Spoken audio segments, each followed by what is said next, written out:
Hello students, welcome to ITI classes. और आज की इस वीडियो में हम स्टार्ट कर रहे हैं आपका पार्ट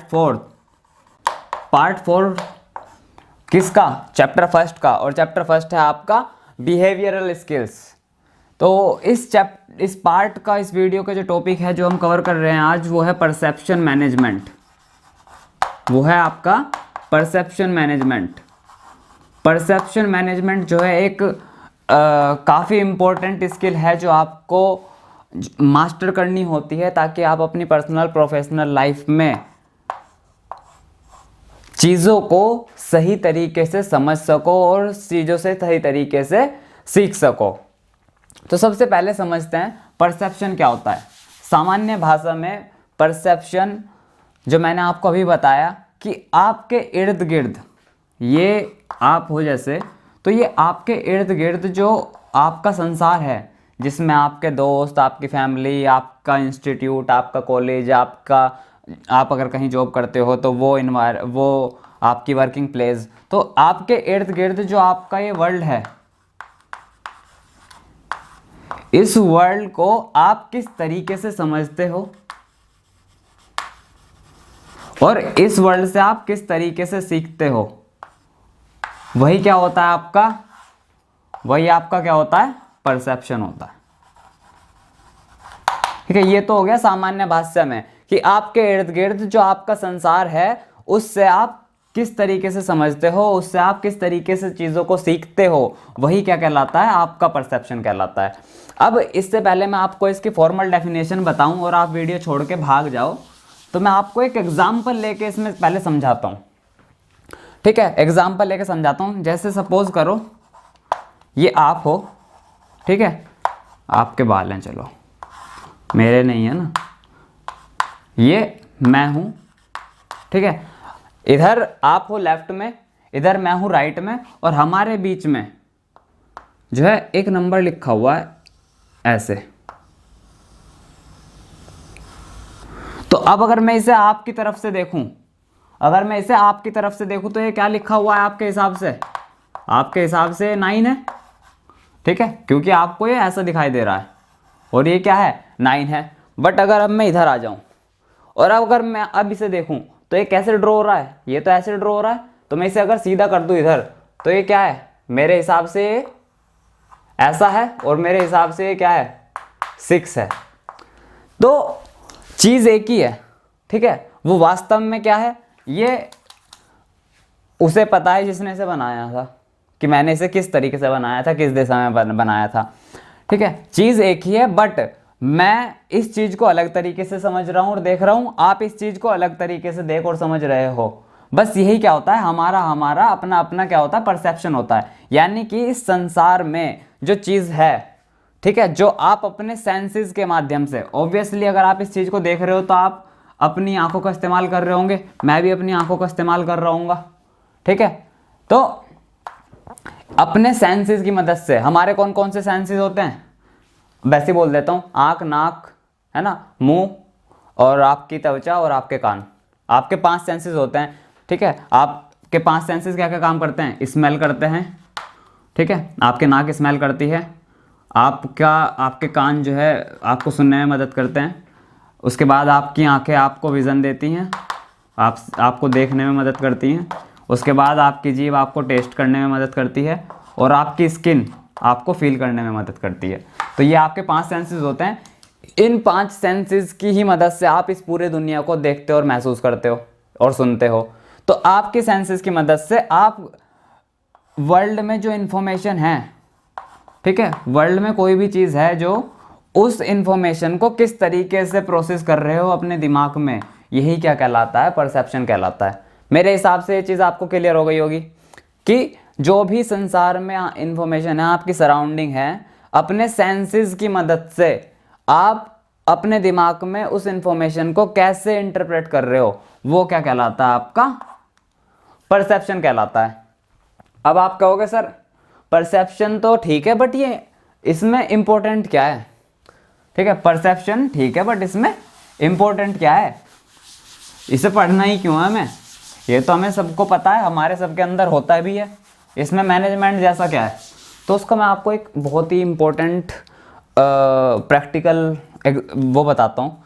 देखो सपोज करो यहाँ से आपके टीचर आपको कुछ समझा रहे हैं, यहाँ से आपके टीचर जो है ना आपको कुछ समझा रहे हैं,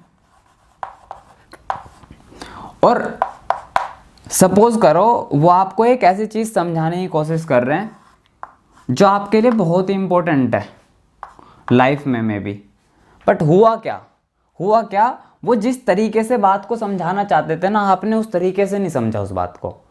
वो जिस तरीके से आपको बात समझाना चाहते थे आपने उस तरीके से नहीं समझा, आपने उस इन्फॉर्मेशन को जो है गलत तरीके से ले लिया, गलत तरीके से आपके दिमाग ने उस पर जो है इन्फॉर्मेशन पे काम किया। उससे क्या हो गया, जो आपका परसेप्शन था और जो रियलिटी थी वो क्या हो गई, वो मिसमैच हो गई। इसलिए परसेप्शन इंपॉर्टेंट है, ताकि जो हकीकत है और जो आप उसके बारे में समझो वो ज़रूरी, वो जो है इम्पोर्टेंट, वो जो है दोनों एक ही अलाइन हो, मतलब वो एक ही चीज़ हो। ठीक है, अगर आपको कोई समझाने की कोशिश कुछ और कर रहा है और आप उसे समझ किसी और तरीके से रहे हो, तो फिर क्या हो जाएगा, आपका जो परसेप्शन है वो गलत हो जाएगा। और अगर आपका परसेप्शन गलत होगा तो आप जो है अपने वर्क प्लेस पे और आपकी पर्सनल लाइफ में चीज़ों को इफेक्टिवली नहीं कर पाओगे। ठीक है, एक और एग्जाम्पल मेरा लेने का मन है, क्योंकि मैं मानता हूँ ये थोड़ा सा कॉम्प्लिकेटेड हो सकता है। तो सपोज करो आप कि यहाँ पे एक फ्रूट रखा हुआ है, यहाँ पे क्या है, एक फल है। इस फल को आपने ना कभी पहले देखा, ना आपने इसे कभी पहले खाया, ना आपने कभी इसे फील किया, ना टेस्ट किया, ना स्मेल किया, और अब आपकी आंखों पे तो लगा दी पट्टी और आपको अभी इसे स्मेल करके बताना है कि ये कौन सा फ्रूट है। तो आपके लिए क्या होगा, ये हार्ड हो जाएगा टास्क। रादर देन दूसरे हैंड पे आपका कोई फ्रेंड है, आपके लिए तो क्या हो गया, टास्क हार्ड हो गया, क्योंकि ना आपने इस फल को कभी देखा है, ना पहले खाया है, ना स्मेल किया है, ना फील किया है। तो आपके लिए हार्ड हो गया। क्यों? क्योंकि आपके ब्रेन में आपका पास्ट एक्सपीरियंस है ही नहीं इस प्रोडक्ट को लेकर, आपकी मेमोरी में ये जो है ये फल है ही नहीं। तो आप इसे नहीं ईजिली सही गैस नहीं कर पाओगे। आपका जो परसेप्शन होगा वो असलियत से अलग हो सकता है, आप इसे गलत पहचान पाओ या आप पहचान ही ना पाओ। दूसरे हैंड पे आपका एक दोस्त है, वो इस फ्रूट को जो है हर हफ्ते खा रहा है, इसे ढंग से पता है इस फ्रूट के बारे में। तो ये आपका फ्रेंड जो है इसे स्मेल करते बता देगा ये तो जो है फलाना फ्रूट है। तो क्योंकि इसके दिमाग में पहले से ही इन्फॉर्मेशन थी, इसके दिमाग में पहले से ही इसकी मेमोरी में ये फल था, तो इसने क्या करा, इसने जो है परसेप्शन जो किया इस फ्रूट के बारे में, इसने जो अंदाज़ा लगाया वो क्या हो गया, इनका सटीक हो गया। तो इसकी जो है रियलिस्टिक चीज़ से मैच हो गया परसेप्शन, इसलिए ये जो है सही हो गया यहाँ पे। मेरे हिसाब से अब आपको ये क्लियर हो गया होगा कि परसेप्शन क्या होता है। तो क्या अगर अब मैं इसे डिफाइन करने की कोशिश करूं, क्या मैं ये नहीं कह सकता कि perception is what, it is organisation, identification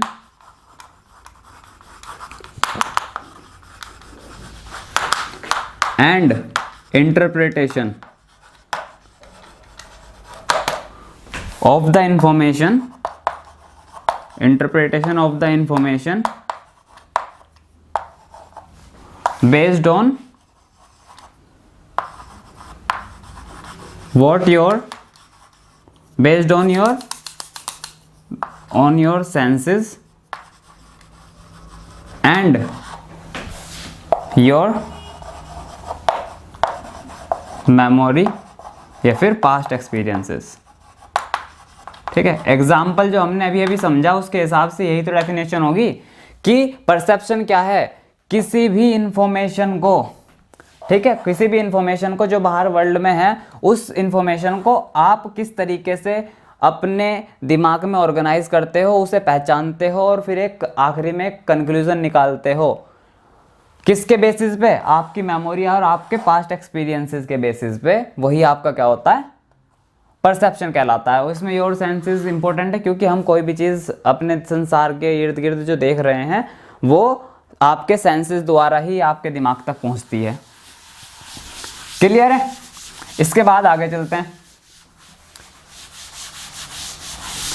अब अगेन आपका ये सवाल हो सकता है कि तो सर ये इंपॉर्टेंट क्यों है परसेप्शन, ये तो सबको पता है ना।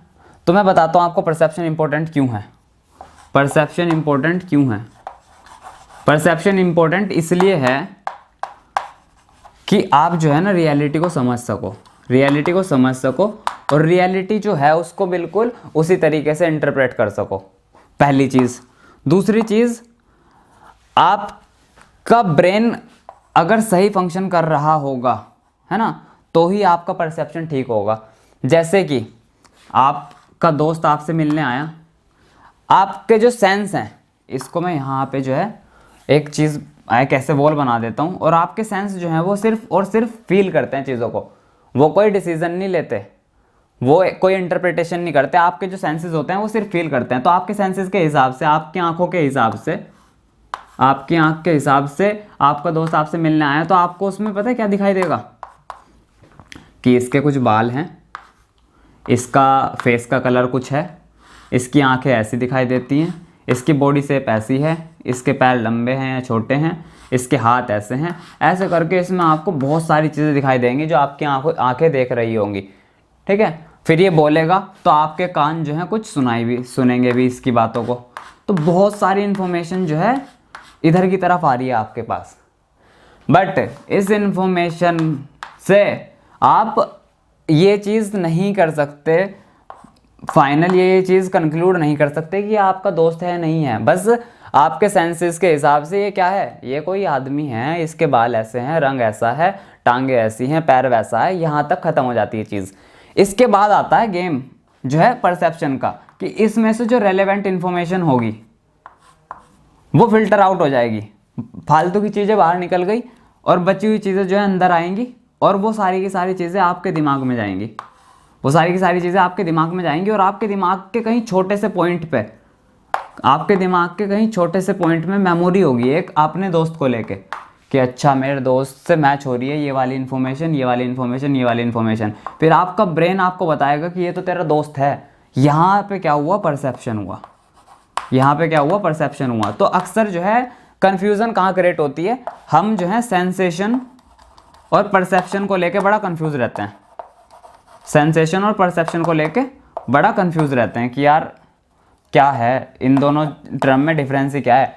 कुछ बच्चों ने जिन्होंने पढ़ा हुआ होगा वो कह देंगे सर इस चीज़ को तो हम सेंसेशन भी कह सकते हैं, नहीं कह सकते। सेंसेशन सिर्फ यहाँ तक का प्रोसेस है कि आपके सेंस क्या फील कर रहे हैं, वो तो पूरा का पूरा क्या हो गया, सेंसेशन हो गया। बट उस इन्फॉर्मेशन को दिमाग तक लेके आना, उसे फिल्टर आउट करना कि ज़रूरी क्या है, और फिर आपका दिमाग पे उस इन्फॉर्मेशन पे काम करना, ताकि आप एक निष्कर्ष निकाल सको कि करना क्या है उस इन्फॉर्मेशन का।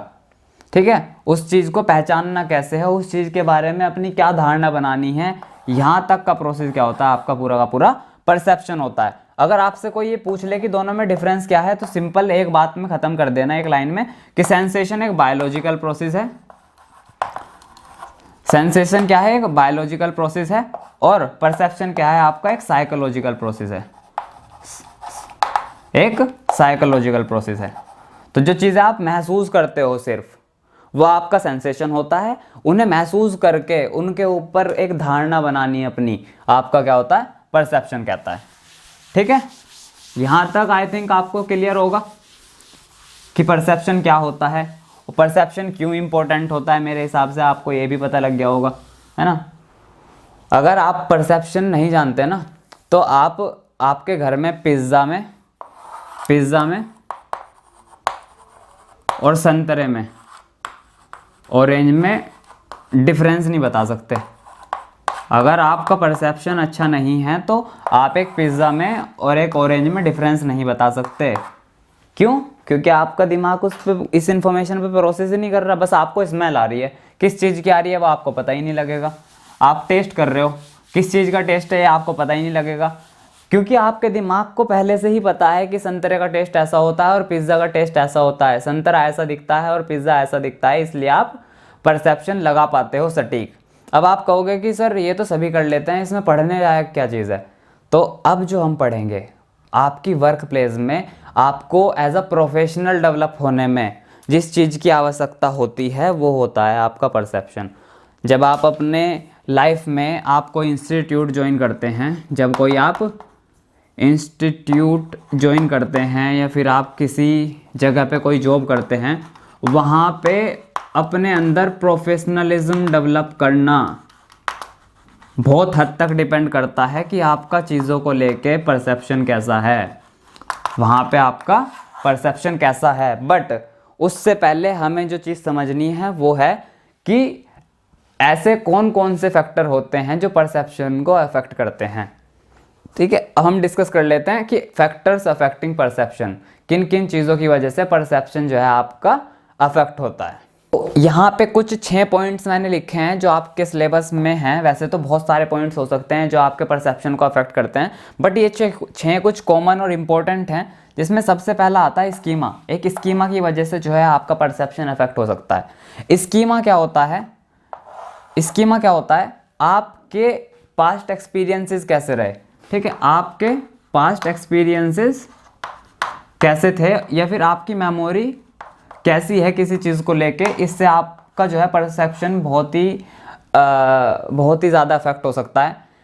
क्योंकि मैंने अभी एक एग्जांपल लिया था ना आपको कि एक फ्रूट है, इस फ्रूट को आपने ना कभी देखा, ना कभी टेस्ट किया, ना कभी छुआ। आपने इस फ्रूट को, आपके सामने फ्रूट पहली बार लाया गया, फर्स्ट टाइम लेके आया गया, और उसके बाद आपसे कह रहा है कोई कि इस फ्रूट का नाम बताओ, तो आपका वो जो परसेप्शन होगा वहाँ पे इस फ्रूट को लेके वो गलत हो सकता है। क्यों? क्योंकि आपकी मेमोरी में ये फ्रूट है ही नहीं, आपके पास्ट एक्सपीरियंस में ये फ्रूट है ही नहीं, और उसकी जगह आपके पास कोई दूसरा फ्रूट लेके आ जाए, संतरा लेके आ जाए। संतरा आप डेली खा रहे हो, इसकी स्मेल आपको, आपके दिमाग को पहले से ही पता है कि संतरे की स्मेल कैसी होती है। तो इसका क्या मतलब है कि आपकी मेमोरी में भी है या आपके पास्ट एक्सपीरियंसेस में भी है, क्योंकि आप इसे जो है अतीत में खाते रहते हो, तो आप जो है एकदम सही बता दोगे, आपका परसेप्शन क्या हो जाएगा, एकदम ठीक हो जाएगा कि ये संतरा है।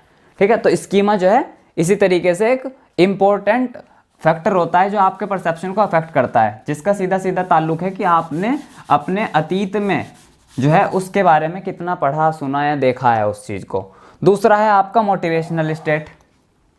मोटिवेशनल स्टेट का मतलब यहाँ पे बस ये है कि आपकी ज़रूरत क्या है, आपका डिज़ायर क्या है, और आपकी वैल्यूज़ क्या हैं। ये 3 चीज़ें डिफाइन करती हैं कि आप किसी चीज़ को किस तरीके से उस परसीव करोगे या नहीं करोगे।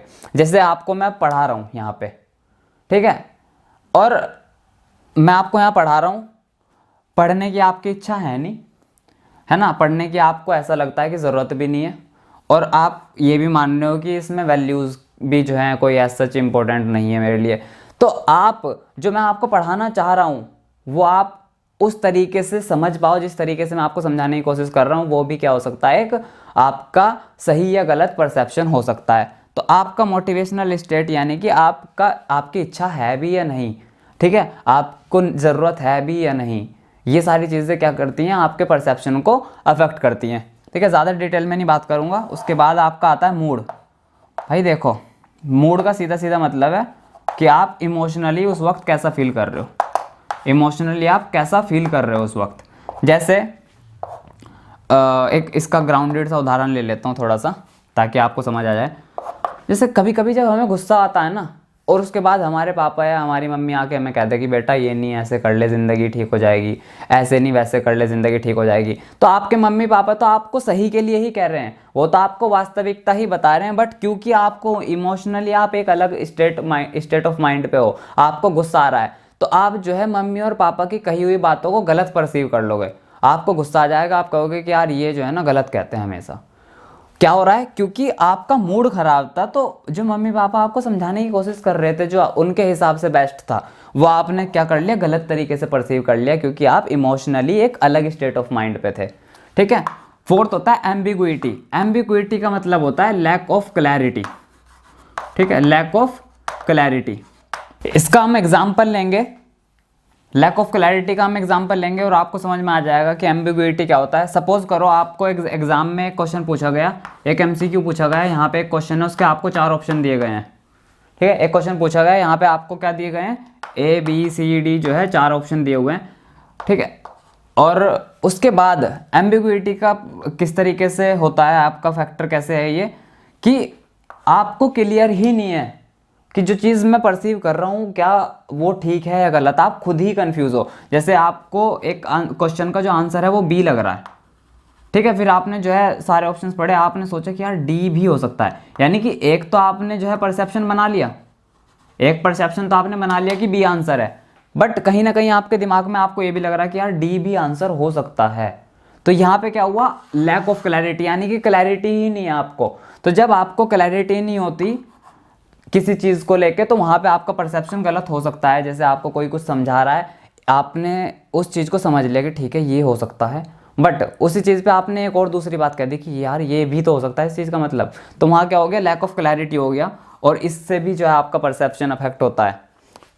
उसके बाद आता है फिफ्थ, जो बहुत ही इम्पोर्टेंट है, वो है सोशल स्टेटस। कई बार क्या होता है, हम किसी की लाइफ के हाइलाइट्स देख के उसके बारे में एक परसेप्शन बना लेते हैं। जैसे फॉर एग्जांपल मैं भी जो है एक वीडियो देख रहा था कैटरीना कैफ की, तो कैटरीना कैफ उस वीडियो में बता रही थी कि मेरी लाइफ में भी प्रॉब्लम होती हैं, है ना, मेरी लाइफ में भी प्रॉब्लम्स का मैग्नीट्यूड कभी कभी बहुत बढ़ जाता है। बट लोग सोचते हैं, जैसा कि आपको लगता है, जैसा कि मुझे भी लगता हो शायद, है ना, कि हम जो है कैटरीना कैफ की इंस्टाग्राम प्रोफाइल देख रहे हैं, उसे इंस्टाग्राम को स्टॉक कर रहे हैं, और वहाँ पे हमने देखा कि कैटरीना कैफ यहाँ बीच में है, यहाँ रेस्टोरेंट में खाना खा रही है ना, यहाँ घूम रही है, प्लेन में उड़ रही है। तो वो क्या है, वो कैटरीना कैफ की लाइफ की जो है हाईलाइट्स हैं वहाँ पे। वो जो हाईलाइट्स हैं यानी कि अच्छे मोमेंट्स है, वहाँ पे ऑब्वियसली उसके सोशल मीडिया पे वही तो चीज़ डालेंगे जहाँ पे वो खुश हैं, जहाँ पे वो एंजॉय कर रही हैं। या फिर ऐसे रात को जो है वो कहीं किसी प्रॉब्लम में फंसी हुई है, या फिर उनकी लाइफ में कुछ हैक्टिक हो रहा है, तो वो चीज़ तो सोशल मीडिया पे नहीं डाली जाएगी ना। तो वहाँ से क्या होता है, हम लोग जो है गलत तरीके से चीज़ों को समझ लेते हैं। हमें लगता है कि कैटरीना कैफ की लाइफ तो बहुत बढ़िया है, वहाँ पे तो जो है उसकी लाइफ में मज़े ही मज़े हैं, उस पर तो फुल पैसा है, वो तो जो है लाइफ को एंजॉय कर रही है। तो ये हमारा क्या है, परसेप्शन वहाँ पे गलत हो जाता है। वहाँ पे हमारा परसेप्शन क्या हो जाता है, गलत हो जाता है। क्यों? क्योंकि हमने उनके सोशल स्टेटस को देख लिया। हम जो है उनके सोशल स्टेटस को देख के ही जो है परसेप्शन लगा लेते हैं कि इनकी लाइफ तो बढ़िया है। रादर होना क्या चाहिए था, आपको उनकी लाइफ में एक्चुअल में क्या हो रहा है, बिहाइंड द सीन्स क्या चल रहा है ना, कितनी मेहनत कर रहे हैं वो लोग, ठीक है, कितने उनकी लाइफ में प्रॉब्लम्स आ रही हैं, ये बिना जाने आपने सिर्फ उनके स्टेटस को देख के, सोशल स्टेटस को देख के उनके बारे में परसेप्शन बना लिया कि ये तो चीज़ जो है, ये तो जो है मज़े ले रहे हैं ज़िंदगी के। तो वहाँ पे आपका परसेप्शन गलत हो सकता है। इस तरह के चीज़ें भी जो हैं आपके परसेप्शन को अफेक्ट करती है कि आपने जो है दूसरों का सोशल स्टेटस देख लिया। उसके बाद last but not the least, impression management. Impression management का क्या मतलब है, यहाँ पे मैं रफ कर देता हूँ इसको, एक बार आप नोट कर लेना चाहो तो मैं ऐसे ही बता देता हूँ। परसेप्शन मैनेजमेंट का क्या मतलब है, जैसे आप सपोज करो, ये जो होते हैं ना, कुछ लोगों की मैं बात करूँगा बस, है ना, सबकी बात नहीं कर रहा हूँ।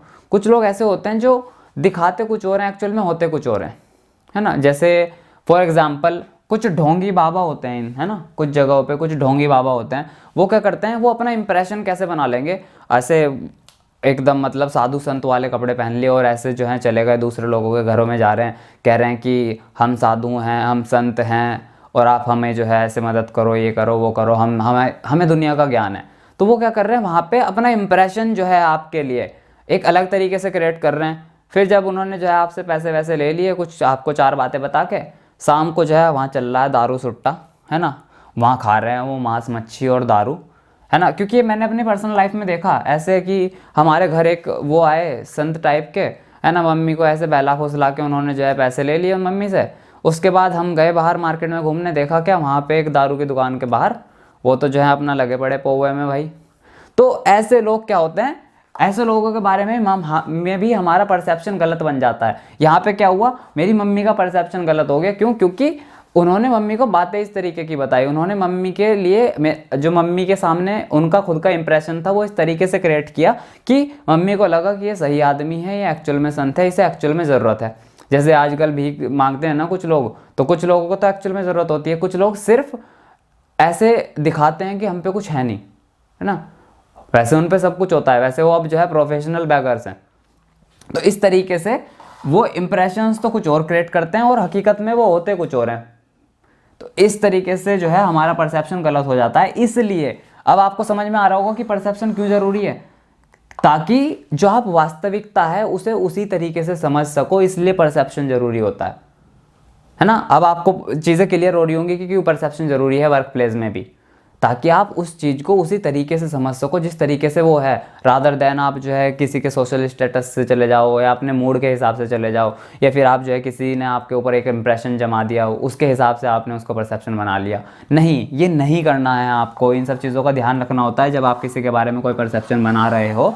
तो हमें जो है परसेप्शन मैनेजमेंट की स्किल्स अपने अंदर डेवलप करनी होती हैं। शुरू में मैं जो है ऐसे ही मुझे लगता था, हर आदमी जो भी मेरे पास आ गया कि जी पैसे चाहिए, ज़रूरत है, ये वो, तो शुरू में मुझे लगा यार इन हकीकत में ज़रूरत है। थोड़े दिनों बाद रियलाइज़ हुआ, जब एक दो से मैंने सवाल पूछ लिया जी आपके घर में कौन है कौन नहीं है, तो जब मुझे पता लगा कि यार ये तो जो है ना दिखावा था, ये मैं गलत परसेप्शन लेके चल रहा था इनके प्रति, इन्हें कोई ज़रूरत नहीं है।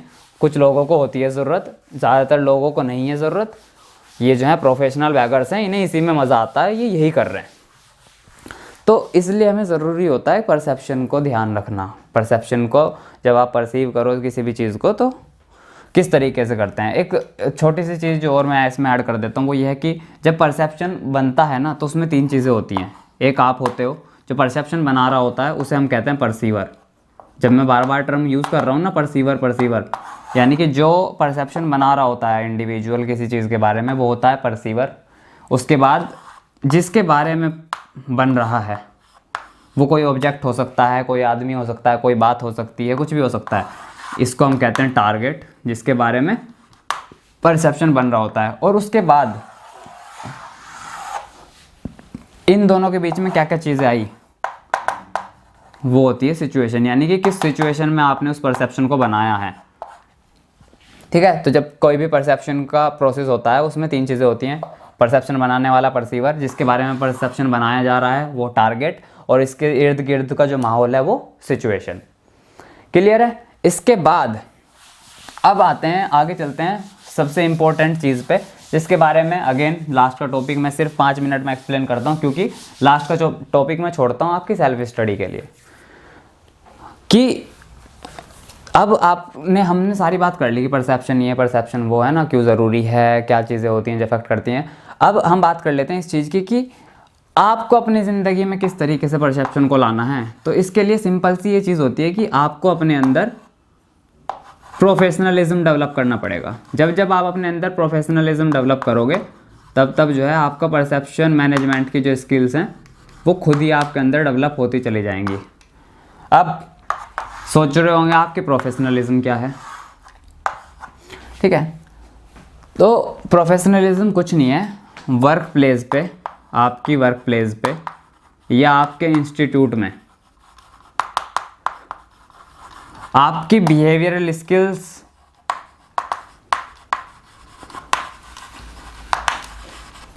पॉजिटिव होती हैं। जब वो पॉजिटिव होती हैं उसे ही हम क्या कहते हैं, प्रोफेशनलिज्म कहते हैं। फिर से समझो क्या होता है प्रोफेशनलिज्म। आपकी वर्क प्लेस पे, यानी कि आप जहाँ काम करते हो या फिर आपका इंस्टीट्यूट जहाँ पे आप पढ़ते हो, इंस्टीट्यूट जहाँ पे आप काम करते हो या जहाँ पे आप पढ़ाई करते हो, वहाँ पे आपकी बिहेवियरल स्किल्स जब पॉजिटिव होती हैं, तब आपको जो है कंसिडर किया जाता है कि आप एक प्रोफेशनल है और आपके अंदर प्रोफेशनलिज्म है। ठीक है, उसके अंदर क्या क्या आ सकता है। एक तो आपकी स्ट्रॉन्ग कम्युनिकेशन स्किल्स आती हैं उसके अंदर क्या आती हैं, आपकी स्ट्रॉन्ग कम्युनिकेशन स्किल्स। ठीक है, जितने भी बिहेवियरल स्किल्स होती हैं वो पॉजिटिव होनी चाहिए। पॉजिटिव होने का क्या मतलब है, जैसे एक बिहेवियरल स्किल है कम्युनिकेशन, है ना, कम्युनिकेशन एक बिहेवियरल स्किल है जो हमने पार्ट फर्स्ट में डिस्कस किया था। तो वो आपकी क्या होनी चाहिए, स्ट्रॉन्ग होनी चाहिए। ठीक है, आप जब बात करो तो एकदम क्लैरिटी रखो कि हाँ जी आपने कह दिया, मैंने उसे सही तरीके से समझ लिया, और मुझे जो अपना मैसेज कन्वे करना था वो मैंने सही तरीके से जो है अपना कन्वे कर लिया, सामने वाले को समझा दिया। दूसरा, आपका जो एटीट्यूड है वो हमेशा पॉजिटिव होना चाहिए। ठीक है, आपका एटीट्यूड क्या है, पॉजिटिव होना चाहिए।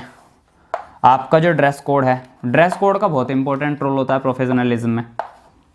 ठीक है, ऐसे ही मतलब आप ऐसे कभी इंस्टीट्यूट जाओ या कभी आप अपनी नौकरी करने जाओ, तो वहाँ पे आप ऐसे नहीं जा सकते कि आपने जो है ऐसे कैप लगा ली, गले में जो है ताले वाली चैन पहन ली, ऐसे हाथ में जो है ऐसे कड़े पहन लिए, तो वो प्रोफेशनलिज्म नहीं होता। तो एक ड्रेस कोड होता है ना, किसी भी एक इंस्टीट्यूट का, किसी भी एक वर्क प्लेस का सेट ऑफ प्रोटोकॉल्स होते हैं। सेट ऑफ प्रोटोकॉल्स यानी कि वहाँ के कुछ रूल्स होते हैं कि ड्रेस आप ये पहनोगे, बात आप ये करोगे, तो वो सारी की सारी चीज़ें आपको फॉलो करनी होती है। आपको अपना ड्रेस कोड फॉलो करना होता है। उसके बाद इसमें एक दो चीज़ें और जो आ सकती हैं वो क्या है कि ड्रेस कोड हो गया। उसके बाद जो भी आपकी ड्यूटीज़ हैं, जो आपकी फंडामेंटल ड्यूटीज़ हैं, वहाँ पे आपका जो काम है, इंस्टीट्यूट में आपका काम सीखना है, प्रैक्टिकल करना है, तो आप उन्हें पूरी शिद्दत के साथ 110% दे के अपना पूरा कर रहे हो। वर्क प्लेस में आप अगर कहीं जॉब कर रहे हो तो आपकी कुछ जिम्मेदारियाँ होंगी, उन जिम्मेदारियों को आपको जो है पूरा करना है। तो आपकी ड्यूटीज़ और आपके रोल्स एंड रिस्पॉन्सिबिलिटीज़ जो होती हैं उन्हें आप बखूबी निभाओ। ये भी जो है एक प्रोफेशनलिज्म का पार्ट होता है। तो यही कुछ पॉइंट्स हैं जो आपके अंदर प्रोफेशनलिज्म को डेवलप करते हैं और आपके लिए जो है प्रोफेशनलिज्म दिखाना बहुत इम्पोर्टेंट होता है। उसके बाद दो चार चीज़ें और हैं इसमें जो मैं नहीं पढ़ा रहा हूँ आपको, आप खुद पढ़ लेना, आपकी बुक में दिया हुआ है ना, ये वाला सेक्शन। तो मैं इस वीडियो को जो है यहाँ पे ख़त्म कर रहा हूँ। मिलते हैं फिर अगले पार्ट में।